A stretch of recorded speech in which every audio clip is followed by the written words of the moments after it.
At 9:01 p.m. on January 3, 1961, the silence of the Idaho desert was torn apart by a sound no one had ever heard from a peaceful atom.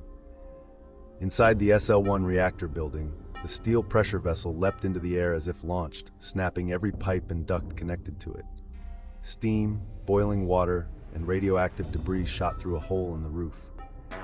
In less than a second, the reactor that was supposed to power a remote Army radar station had destroyed itself and 3 of its own operators.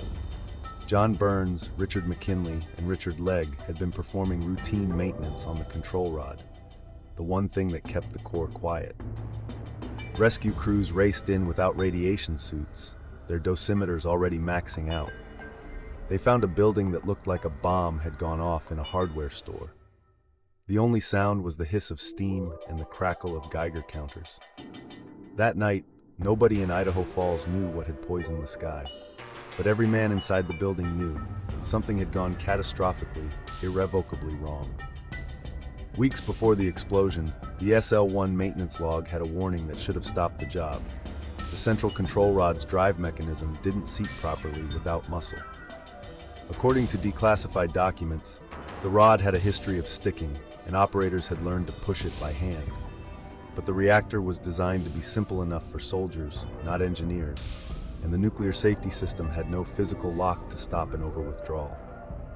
The plant itself was a squat, concrete building sitting in sagebrush, manned by a small crew who lived in a barracks nearby.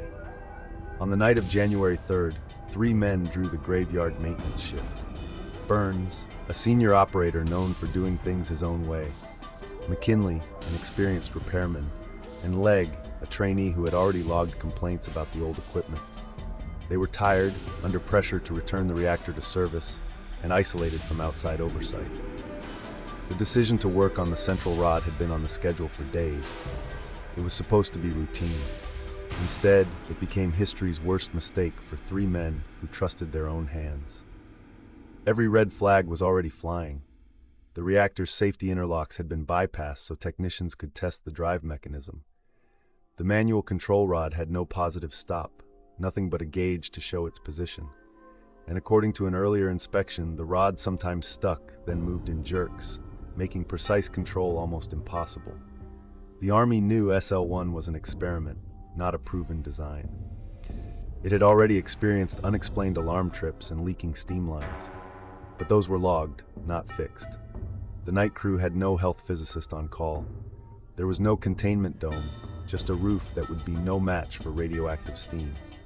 Worse, no one challenged the decision to proceed. Burns was the senior man in the building. McKinley and Legg deferred to him. In an atmosphere where the mission was to get the reactor running, safety reports were paper, not permission. They were, in the words of one later investigator, working in a boiling water reactor with the caution signs turned off. The men didn't know they were 10 minutes from becoming the first fatal victims of an American nuclear reactor accident. The decision that doomed them happened without ceremony. To reconnect the control rod to its drive shaft, Burns had to raise the rod by hand using a long hand crank positioned over the core. In standard procedure, each position was checked, then the rod was moved in careful increments. But time was short. The parts had a misalignment that made connecting them awkward. According to the official investigation, Burns reportedly ordered McKinley and Legg to help brace the mechanism, then put his own weight onto the rod. Investigators later concluded that the rod was pulled out roughly 20 inches in one motion, far beyond the few inches needed to turn the core critical. No interlock stopped him, no alarm sounded. The only thing between the reactor and catastrophe was a man's discipline, and discipline on that frozen night had been left in the barracks. In that single deliberate or negligent movement, all 3 men lost their lives, and the entire U.S. nuclear program lost its innocence. The moment of criticality was faster than thought. In less than 2 seconds, the reactor flashed from near zero to 20 billion watts, thousands of times its design power. The water in the core flashed to steam instantly, creating a pressure spike so violent it lifted the entire vessel into the air and rammed it against the building's roof. One witness described the sound as like a thunderclap inside a coffin. The pressure wave shattered the vessel head, spraying molten fuel and radionuclides across the room. Burns and McKinley were hit by the blast instantly. Legg was struck by airborne debris and buried under a block of concrete. The reactor melted its own fuel and flooded the room with radioactive steam. There was no containment, no operator response, no chance. The entire event lasted less than a second from the moment the rod went critical to the moment all 3 men were dead. If this story is new to you, subscribe. There are dozens more the world tried to forget. The first rescuers arrived within minutes, but they carried no radiation suits, only canvas coats and gas masks. They found McKinley still breathing, but his body was already riddled with internal injuries. He died en route to the base hospital. Burns was found pinned under the pressure vessel, and Legg's body wasn't recovered for hours, buried in the debris. The building itself was so contaminated that rescue teams could spend only seconds inside before their dosimeters tripped. Outside, the snow was blackening with fallout. The Army's first public statement called it a pressure failure and insisted falsely that no radiation had escaped. Meanwhile, responders' clothes were burned, their boots were buried in lead-lined drums, and the young soldiers who had entered first were ordered to strip and be scrubbed down in the freezing January air. The cover-up wasn't a single lie. It was a sequence of omissions designed to convince a nervous Cold War nation that American nuclear power could never hurt its own people. Within 3 days, the lie collapsed. Downwind, air sampling stations detected iodine-131 in concentrations 50 times normal. The Atomic Energy Commission finally admitted that SL-1 had experienced a very serious accident, and Soviet media broadcast a far darker version to the world. The Americans had exploded a reactor, and no one had been told. Investigators from the AEC and the Army descended on the site, wearing full protective suits in a room so contaminated they could stay only minutes. They found that the reactor had reached conditions never anticipated by any safety calculation, power levels high enough to vaporize fuel.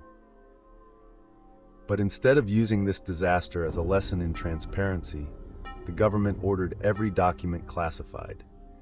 For decades, the public knew only that 3 men had died. They did not know that radioactive debris had blown across 3 counties, or that a cleanup force of nearly 800 would be needed.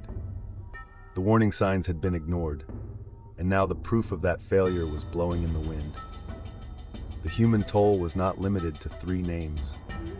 The rescue crews who rushed in without dosimeters were later marched through decontamination tents, their eyeballs burning, their coughs carrying fine particles of uranium. An Army nurse at Idaho Falls later recalled that one soldier's fingernails had turned black from radiation after he spent only 90 seconds inside the building. The cleanup required rotating teams of workers, each permitted to spend no more than 65 seconds in the worst rooms. 800 people, including soldiers, lab technicians, and unemployed farmhands, offered hazard pay, dismantled the reactor by hand, with remote grabs and cutting torches that shrieked through contaminated steel. The 3 victims were buried in sealed caskets. Their families were told to sign non-disclosure agreements, and in some cases, the government withheld autopsy results for decades.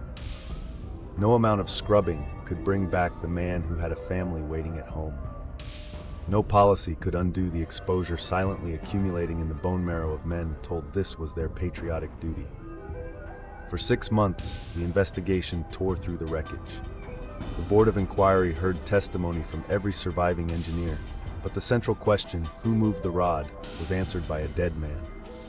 In its final report, the AEC concluded that John Burns had probably caused the excursion by pulling the rod too far. The report left open the possibility that he had done so deliberately, fueling rumors of depression, a failing marriage, even a conspiracy to kill his fellow operators. But it refused to blame the design that allowed the rod to be withdrawn too far, or the bureaucracy that bypassed the interlocks. Burns and his 2 colleagues became the official cause of the accident, a convenient verdict, since none of them could object. The families were never shown the evidence that cast doubt on the official story. Burns's widow would later claim the government had sealed her husband's service record to hide the truth. No charges were filed, no commanders were censured, and the SL-1 site was scraped clean, buried in the desert like the memory of the 3 men who died there. SL-1 never generated power again. It was buried in a steel vault beneath a gravel mound in the Idaho desert, marked only by a simple plaque embedded in concrete. The Army quietly canceled the program that built it, and America's nuclear regulators adopted the central lesson: never again allow a reactor's safety to depend on a single operator's instincts. Control rod interlocks, positive stops, and containment vessels became standard. But the deepest legacy is not engineering, it's memory. Burns, McKinley, and Legg were the first men in history killed by a commercial-scale nuclear reactor accident, and they were almost erased from history by the very institutions that caused their deaths. Every modern reactor operator who watches a control rod move can look at the gauge and remember what happened when one man didn't.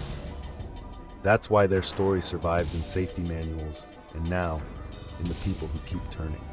Subscribe to Nuclear Disasters, because forgetting these names is how we repeat these mistakes.